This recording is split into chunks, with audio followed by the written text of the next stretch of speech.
Every week, 6-pack of questions regarding the NFL. Myself, Gator Kang. Coin is flipped, heads or tails? Taylor Decker reporting. Does that mean tails? Yeah. All right. It is a tail. Yeah, I'll go first. All right. Gator will receive. I want the ball, man. All right, here we go. First one of the year, boys. Let's go. All right, it's official. The Bears will have the first overall pick in the 2024 NFL Draft because they own the Carolina Panthers draft pick. Should they draft a QB and trade Justin Fields, or keep the pick and trade it for something else other than a QB? 100% they should trade the pick. Justin Fields is a good quarterback. He's going to only get better as the game starts to slow down a little bit. He's a phenomenal athlete. He's developed a relationship with DJ Moore, with this throwing passes to him. It's working. Khalil Herbert in the backfield is working for them. The Bears need to take advantage of this situation and maximize the pick. Trade it back, get a bunch of draft capital. You'll get another first-round pick this year with that pick, and you can still stay within the top 5. You'll likely get maybe a second-round pick this year and a future first-round pick. So go ahead, trade the pick. Take an offensive lineman, a wide receiver, and the best defensive player available with those 3 picks, and the Bears are going to be set up for the future. So the advantage to taking a quarterback is to start that rookie salary cap all over again. Rookie salary contract, I should say, for a quarterback. And the Bears have Fields for 2 more seasons on his rookie deal. I'd keep Fields. And it's mostly because I've documented how difficult it is to hit on that pick. Everybody thinks, I got a first-round pick. I'll go get a quarterback. And I look at names that people thought were going to be sure things that were going to hit, and then, Baker Mayfield and Sam Darnold and Mitchell Trubisky, maybe not Trubisky, but others that are taken in the first round. Justin Herbert. Where you are convinced that those guys are going to lead you to the promised land, and they just don't. I mean, this year's rookie class is showing promise, but it's too early to say whether or not any of those guys are the answer. The Tua crowd, I mean, with all respect due, that class is pretty good. But work that in, huh? No, I'm saying his class is pretty good. But there's too many swings and misses. So I'd keep him for the 2 years and load up with all that draft capital, load up talent around him. So I'm a Justin Fields fan. I know a lot of people were down on him early. I kind of stuck through him all the way. I felt like this guy, just give him time, give him an offensive line, give him weapons, right? But with that being said, I've also said I'm a big believer in Caleb Williams. You're right, Doug. All drafts aren't created equal, but I think this guy, there's no for sure things, but I think he's the best prospect we've seen in a long time, better than all the quarterbacks you named that didn't make it. Just the actual prospect. But I think the trade depends all on the market for Justin Fields. If you're not going to get enough for Justin Fields, then the decision is made for you because you're going to get a ton for that first pick overall because Caleb Williams is that high of a prospect. So if you can get the farm, the house, whatever, and it's just a much better deal to keep Fields, then yeah, you keep Fields, you trade that pick, and you build around Fields. What team should go after Russell Wilson in the offseason? The Michigan Panthers. Come on. I'm not sure I'd want the guy. I'm really not. I get that. I mean, seriously. Did you get that, Gator? I get that. I don't know who should. I don't know if I would if I were another team. Denver's going to try and unload him, obviously, or they're going to cut him, right? They're going to cut him, yeah. I mean, at a bargain basement price, I wouldn't be surprised if that's a guy that gets signed when somebody else's starter gets hurt and they're desperate.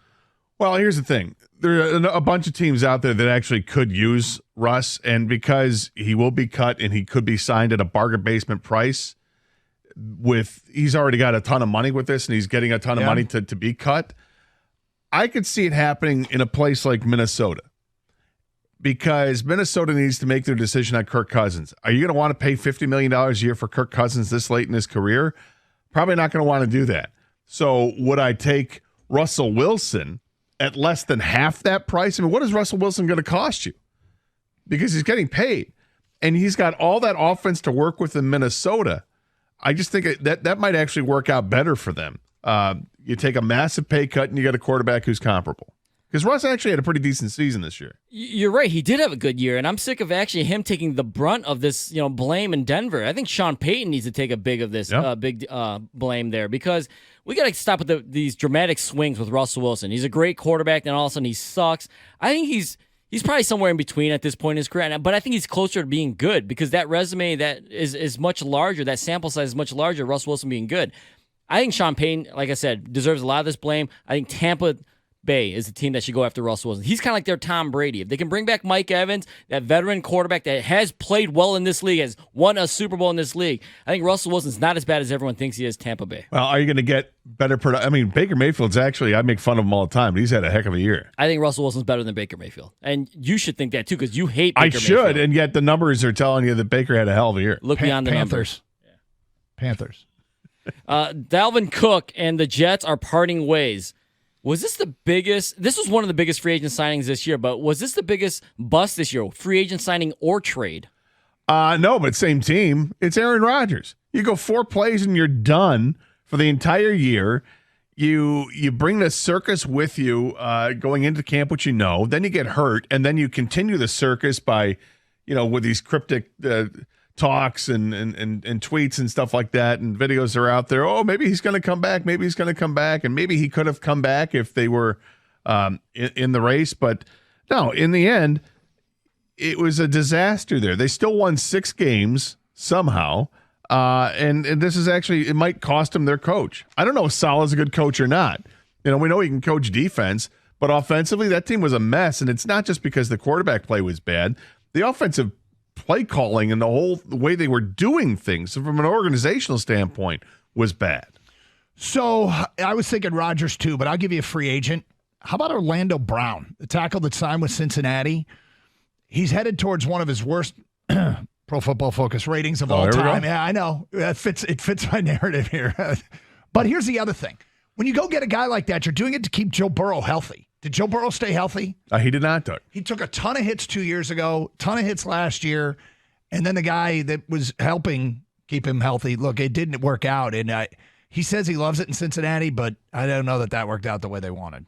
Yeah, so you could actually pick a few Jets. You're right. Aaron Rodgers, Dalvin Cook, Alan Lazard, anyone that Aaron Rodgers wanted the Jets to sign, those guys, nothing worked out for the Jets this year.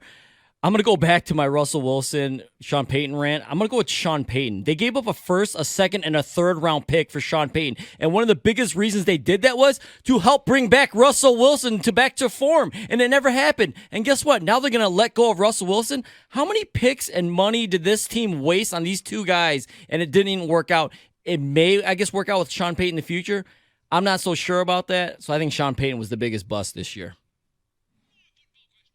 Should the Raiders drop the interim tag from the head coach position for Antonio Pierce and just make it official? Yeah, probably. The team seems to love him. They've rallied.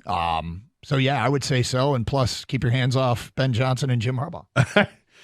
Look, it's worked out with Antonio Pierce. I think he's 4-4 as the interim head coach on a bad Raiders team.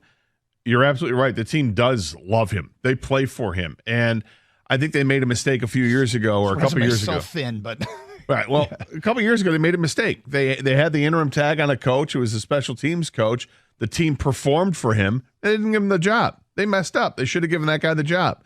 I don't think they're going to screw it up this time around. This time around, this guy deserves the job, and they should give it to him. So I'm usually against this. I think that you play that card. Of course, the locker room rallies behind the guy that they like, but the results were there for the most part. I mean, of course, they didn't win enough games to even, qualify for the playoffs, but the players and team, they need someone, especially this organization, they need someone like Antonio Pierce. So I think it's important that they keep Antonio Pierce.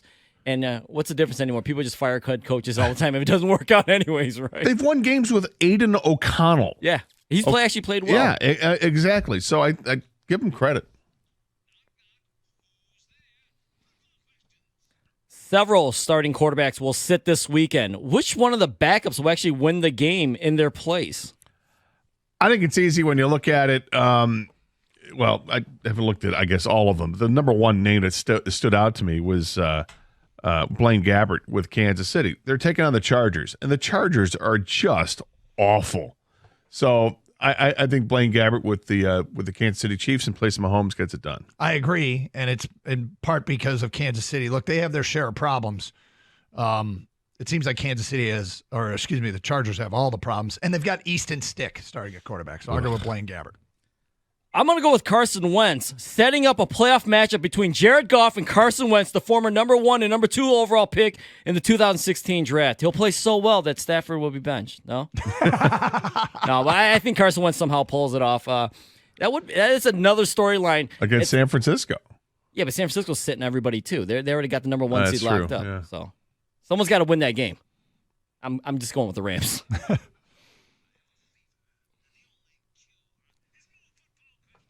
The Patriots had 0 Pro Bowlers for the first time since 2000. Were they the biggest and most disappointing team this year? And if not, which team? See, I think you did this just because you want me to circle back and talk about my god-awful Super Bowl pick. I think that's why you did this. Who'd you pick for the Super Bowl? The Chargers. Oh, I forgot. I put the Chargers in the Super I'd Bowl. forgotten too. Oh, wait, no, I didn't. I loved the Chargers last year also. I think before the playoffs, if I recall correctly, I picked them to win the AFC. You know, King, his love for the Chargers started when Drew Brees was there because he went to Purdue. Oh, No, we it know didn't. that. That's the connection. Yes, Drew Brees went to Purdue. Yeah. It's And fact. you love Purdue. Yeah, and that's fact. Whatever. I blew it with the Chargers. They're my most disappointing team. And I swear to God, I won't go to that well next year. I swear. Because last year before the playoffs, like I said, I'm pretty sure I picked them to the Super Bowl. And weren't they up like 30-0 and lost 31-30? Yeah, they blew that huge they lead. blew. It was an This epic, team hates epic me. fail. Yeah, I think the team is the Jets. Again, to go back to it, all the fanfare going into the season, everybody was all hyped about it.